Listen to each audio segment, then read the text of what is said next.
Good morning, everyone, and welcome to an in-person meeting. How's it feel? I wonder if for some of you, this might be your first in-person meeting in a few years. I know for me, I've been traveling a little bit, but it's so nice to be in a room full of people and seeing faces. So welcome to beautiful Scottsdale and WEC's first hybrid version of a reliability and security workshop. For this particular event, we're attempting to get the best of both worlds. We learned a lot during COVID as our team very quickly pivoted that March of 2020 RNS workshop to a virtual format. And so today we're trying to maintain everything that we gained during the pandemic with ability to have remote participants fully engaging, as well as having nearly 400 of you in this room. Wow. I'm not seeing a ton of yellow lanyards, so if anyone's feeling uncomfortable, please see the front desk and check those out. But as Julie said, in addition to the nearly 400 in this room, we have over 250 joining us virtually.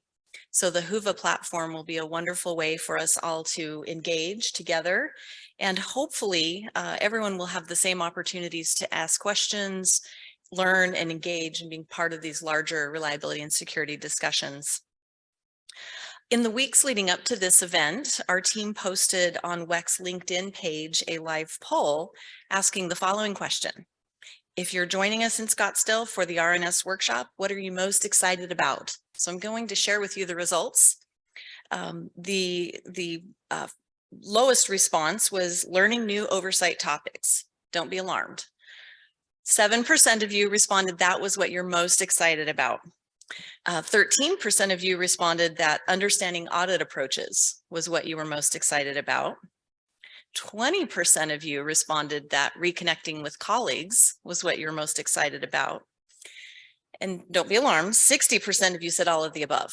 I was a little bit worried that it was all about the fun and games, but clearly there's a lot to be gained from this. And it's really an amazing community of professionals who are dedicated to the reliability and security of the bulk power system in the West. So again, welcome. Let's start the day by talking a little bit about the world in which we operate and all that's going on around us and why our work is so critical. For decades, the Western interconnection has been relatively stable, predictable system that benefited greatly from diversity of weather, diversity of generation resources, load and transmission availability. For those decades, generation resources were plentiful and transmission was more than adequate to move the traditional generation to the load.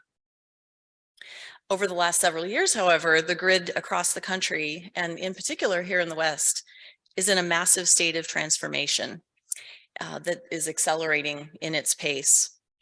Those who plan, operate, and monitor the reliability of the interconnection, all of you are the front line of keeping the lights on.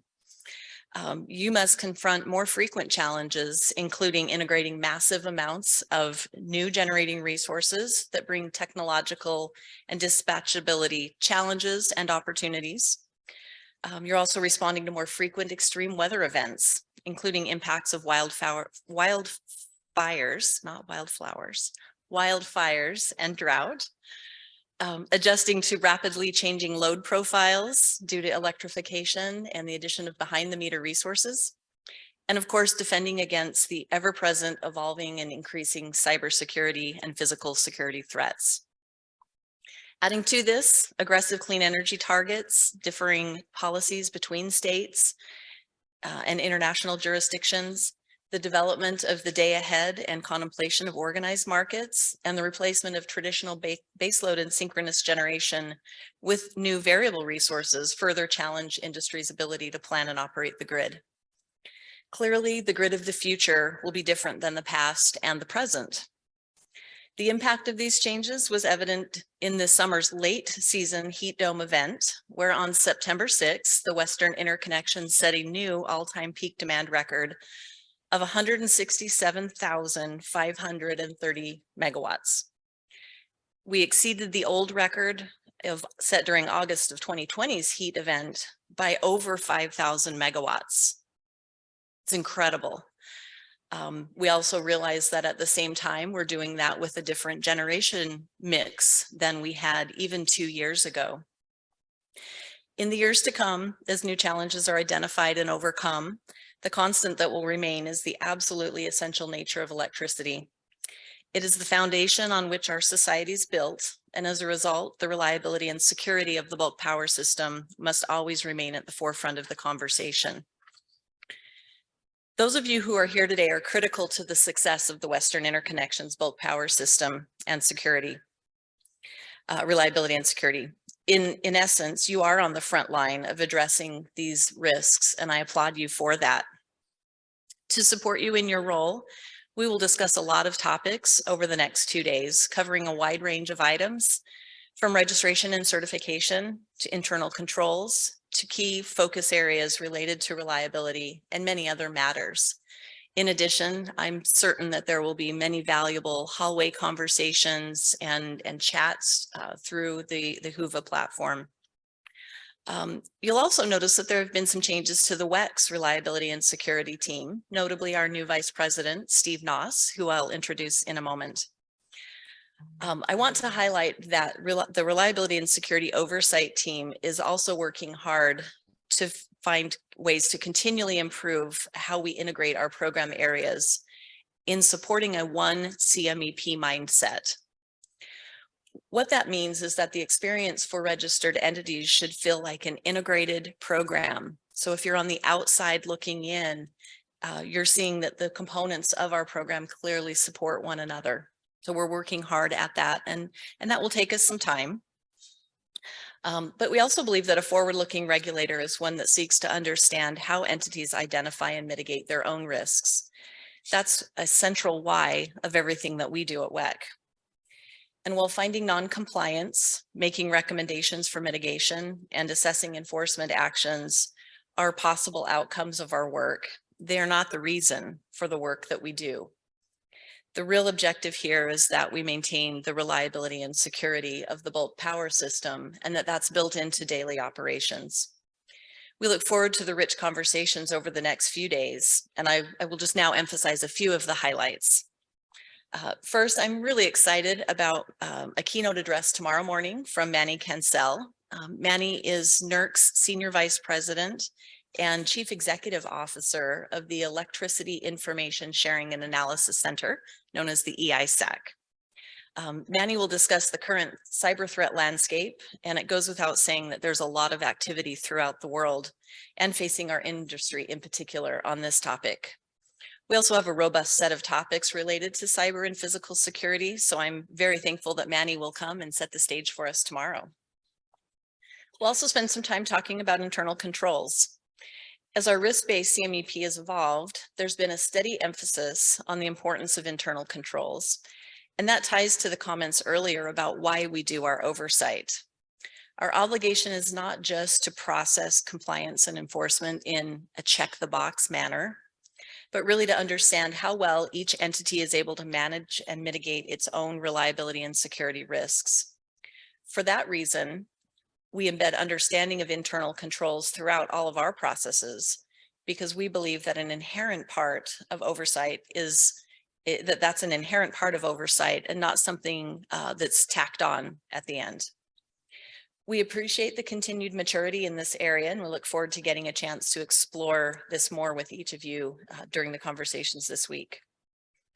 You'll also hear an emphasis on facility ratings.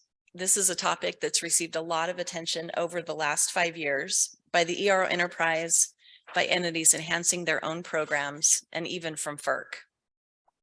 We have several people this week from WEC, also some from other regional entities, Texas Regional Entity and MRO, and from registered entities to provide you with a multifaceted set of discussions surrounding the themes and best practices important to this topic.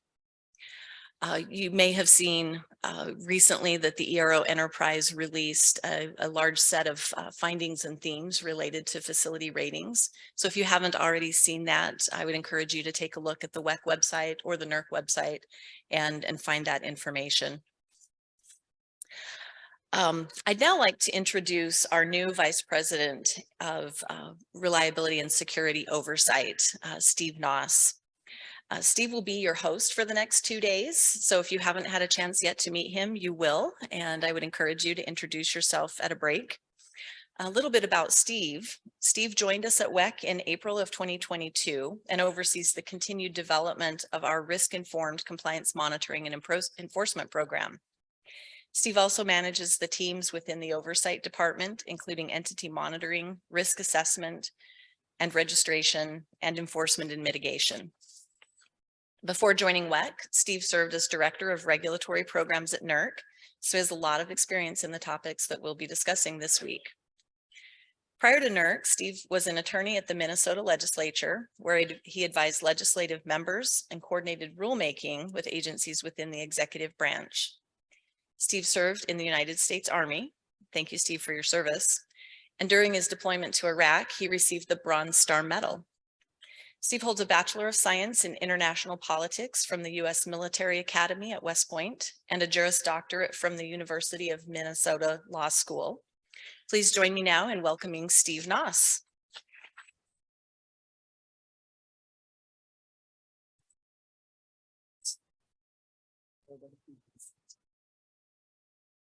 Thanks, Melanie. Thanks for that welcome.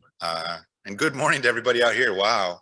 This is my first time, I think, at a major conference myself since before the pandemic. So it's really exciting to be here. Thanks to everybody who's here, either in 3D as it were, or joining us virtually, tuning in from across the continent. We're really excited for everyone who's here today and who's joining us virtually. So whether you're new to electric reliability and security work, or you're a long seasoned veteran, we appreciate that you've taken time to join us this week.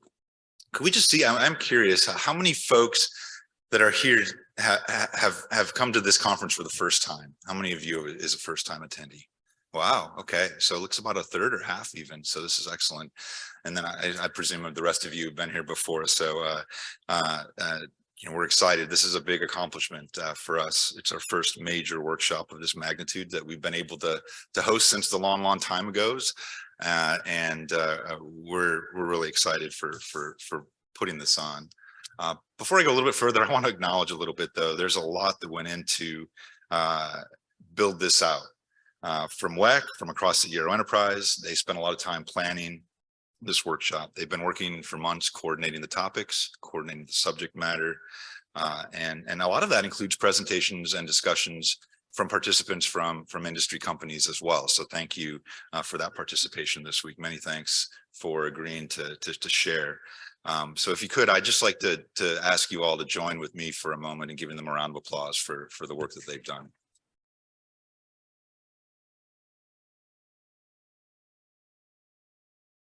Great. And I think Melanie really outlined a great backdrop of the rapid changes that are occurring on the grid, the continued importance of reliability and security focus. We're excited for the conversations we know that are going to happen. They'll happen here. Hopefully they'll happen online. The Whova app is a great platform that is intended to help provide a more seamless opportunity for participation, both in person and remotely. And I just want to underscore that just like the grid is interconnected, as Melanie noted, with our one CMEP concept, we view the regulatory work at WEC and throughout the enterprise as interconnected. We do what we do to understand why entities, we do what we do to understand how entities identify and mitigate their own risks. And an important concept of that risk-informed CMEP for us is that we are able to then use that to tailor outcomes and differentiate experiences. So without further ado, I want to kick this off and get moving to a great program, and you'll hear from some great subject matter expertise and panels today. In a moment, you're going to hear from Mark Rogers. He's the registration and certification lead at WEC, and he's going to cover NERC's soon to be implemented functional mapping project and new changes in WEC's 2023 registration and certification process, along with NERC's changes to the rules of a procedure, Appendix 5A. So he'll be up here in a moment, and I encourage you all again to use the Whova app to ask questions along the way, and we'll be moderating those. So thank you and welcome. Glad that you all could be here virtually or in person.